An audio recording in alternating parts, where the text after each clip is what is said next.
Y queridos amigos y hermanos, ya estamos en la sección de Primero la Palabra y le doy la más cordial de las bienvenidas al profesor Antonio Álvarez Maestra. Profesor, antes de entrar pues, en materia del maravilloso tema que nos tiene preparado, ¿cómo se encuentra el día de hoy? Contento, siempre es un placer participar en Ánimo Laguna, en Epicentro TV, con amigos como usted y con el generoso público que nos favorece con su atención, Salvador. Por supuesto que sí, profesor. El día de hoy nos va a platicar acerca del tema 10.000 horas, así tal cual su nombre. Sí, suena mucho y es mucho, 10.000 horas. Malcolm Gladwell, un canadiense, divulgador científico que ha ganado premios por su trabajo como periodista y también por sus libros. Malcolm Gladwell, uno de sus libros, habla de que para ser bueno en cualquier oficio, en cualquier profesión, en cualquier actividad, realmente bueno de clase mundial, se necesita un mínimo de 10.000 horas. La idea no es de Malcolm Gladwell, es del el tercero de los grandes Erickson. Me explico. Dentro de la psicología hay tres grandes teóricos de apellido Erickson. Uno es alemán, de ascendencia judía, Erik Erikson, experto en desarrollo, en la importancia del conflicto como un trampolín para el desenvolvimiento de la persona, su famosa teoría psicosocial. Ese es Erik Erikson. Tenemos aparte a Milton Erickson. Milton Erickson, que fue golpeado por la adversidad, que tuvo secuelas severas de polio. Él aprendió a sacar fuerzas de flaqueza, a darle al mal tiempo buena cara, a sacar lo mejor de sí y luego de sus pacientes. Él era psicoterapeuta y desarrolló la hipnoterapia. La hipnosis, no para como espectáculo circense, no como un entretenimiento frívolo, sino para ayudar a las personas a vivir mejor. La hipnoterapia de Milton Erickson. Y tenemos el tercer gran Erickson, Anders Ericsson. Él nació en Suecia, la mayor parte de su vida vivió en Estados Unidos. Y Anders Ericsson, su libro más famoso se llama Peak. ¿Qué es esto de Peak? Cumbre, cúspide. Lleva como subtítulo, de una vez lo traduzco, cómo ser bueno en casi cualquier cosa. Cómo alcanzar la excelencia prácticamente en cualquier actividad. Y él insiste en la práctica deliberada. Entendiendo por práctica deliberada no nada más estar haciendo lo mismo una y otra vez. Porque esto de las 10.000 horas, mucha gente dice, bueno, si practicamos 10.000 horas tenemos que mejorar. Sí, pero la mejoría no forzosamente se traduce en primera clase, en clase mundial, en verdadera excelencia, en la perfección propia de un gran artista, de un gran investigador, de cualquier profesionista, ¿no? O sea, tiene que ser una práctica inteligente, tiene que ser una práctica concienzuda, que la persona tiene que recibir retroalimentación, ver sus áreas de oportunidad, trabajar en ellas metódicamente, aprender de modelos de excelencia y ahí sí, las 10.000 horas de práctica le van a dar clase mundial. Va a ser un futbolista de primer nivel, un atleta ganador, un violinista de excepción, un cantante prodigioso, un gran maestro de ajedrez, en lo que sea, en artes marciales. 10.000 horas de práctica inteligente.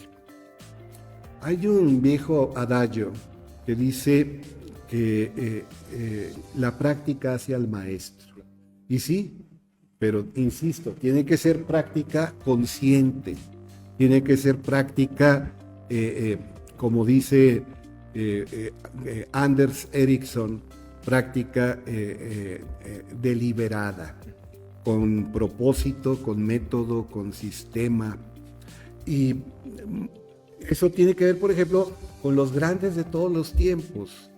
Quizá el artista plástico más completo que existió, porque no solamente floreció en escultura, sino también en pintura y en arquitectura.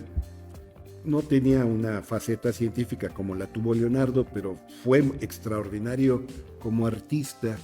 Es Miguel Ángel.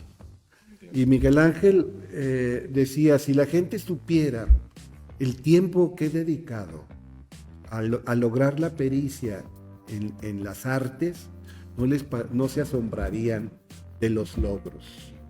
Cualquier persona que ponga su ser en la práctica inteligente, insisto, va a alcanzar los mismos logros o incluso superiores logros a los que yo he logrado, decía Miguel Ángel. Y sí, hay otro adagio que se repite en latín, ars longa vita brevis, el arte es largo y la vida es breve. Y sin embargo, el artista tiene que consagrarse al aprendizaje, al desarrollo, al ejercicio, a la exhibición de su arte. Tiene que convertir a su arte, sea la música, la literatura, el ajedrez, el karate, los clavados, la gimnasia, una profesión concreta como la medicina o la docencia. Tiene que consagrarse a dar lo mejor de sí día tras día y aprender con humildad. Estar dispuesto a la renovación, estar dispuesto a abrirse, a recibir las lecciones que la vida nos puede dar.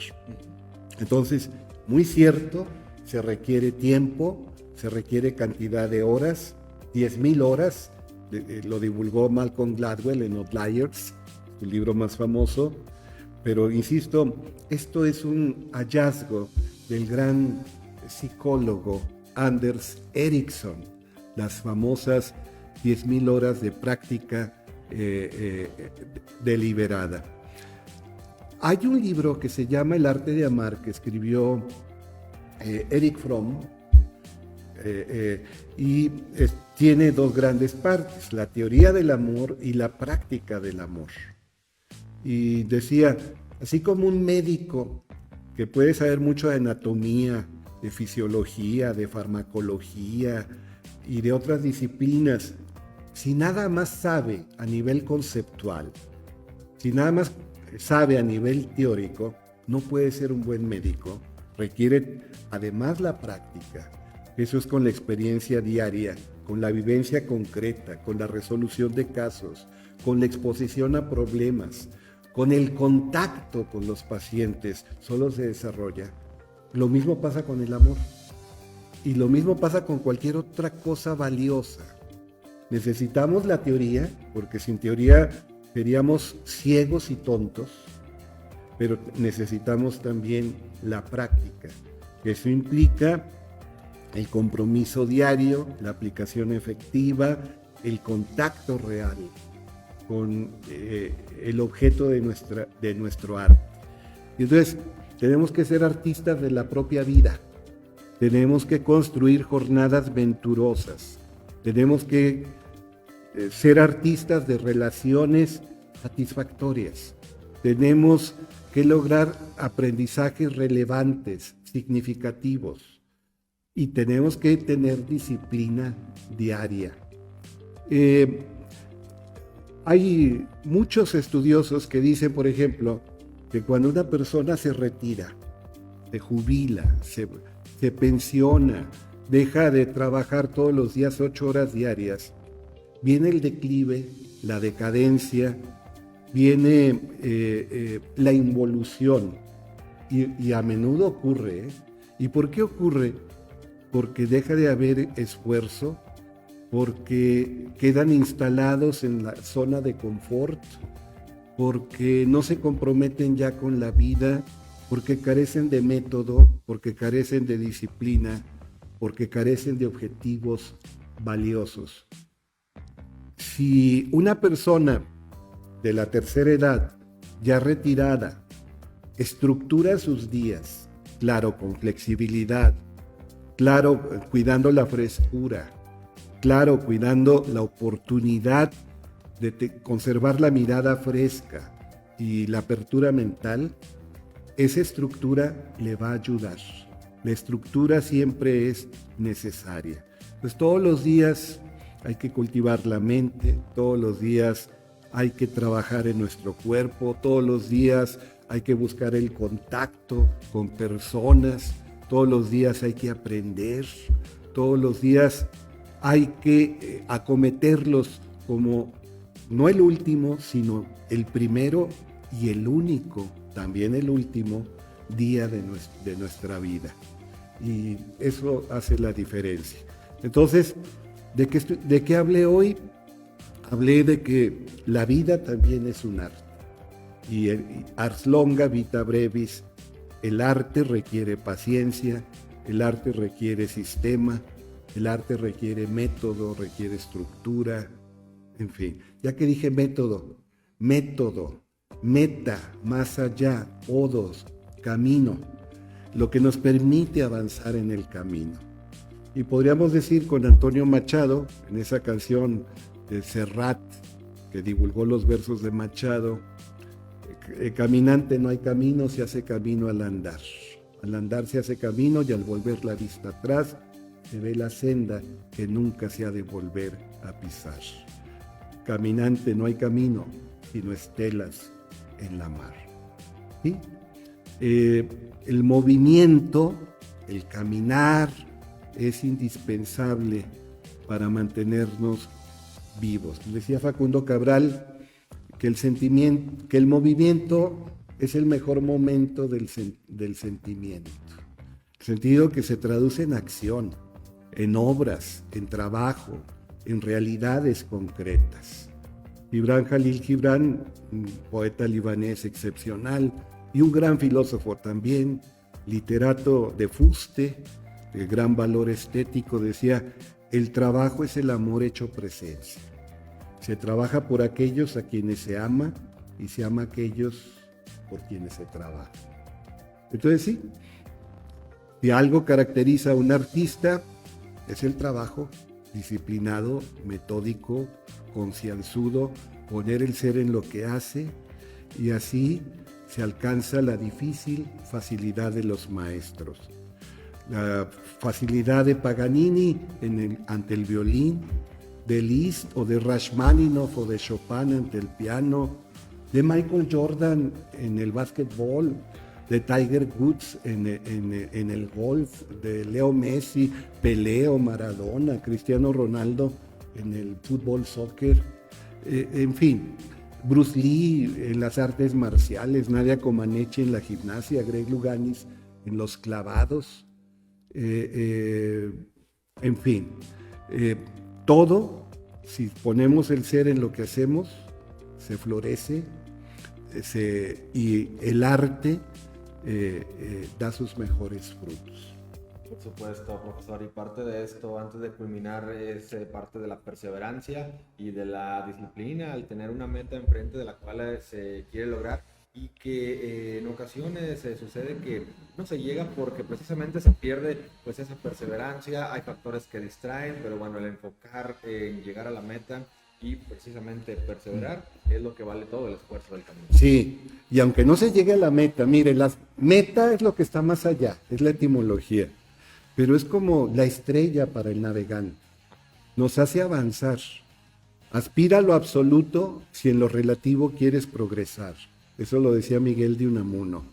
Entonces, los ballesteros y los arqueros de tiempos antiguos, para darle al ejército que estaba a 100 metros, le disparaban al firmamento y caían las flechas a 100, 150, 200 metros. Entonces, aspira a lo absoluto si en lo relativo quieres progresar. Y termino con esto, otro latinajo, festina lente. ¿Qué es eso de festina lente? Apresúrate lentamente. No te hagas tonto, pon el ser en lo que haces, pero sé paciente, cultiva con esmero lo que haces, atiende los detalles, pon el ser en lo que haces, sé perseverante, festina lente, apresúrate lentamente. Aquí en buen mexicano diríamos despacio que voy deprisa, pero no solo para evitar un accidente, no, sino para tener logros en el amor, en las artes, en el estudio, en la investigación, en el ajedrez, en lo que usted quiera, en el deporte, en el periodismo, en lo que sea. Perfecto, profesor. En este día, de verdad, le agradecemos muchísimo esta valiosa aportación como cada viernes y le esperamos la próxima semana con muchísimo gusto. El gusto es mío. Gracias. Gracias, profesor.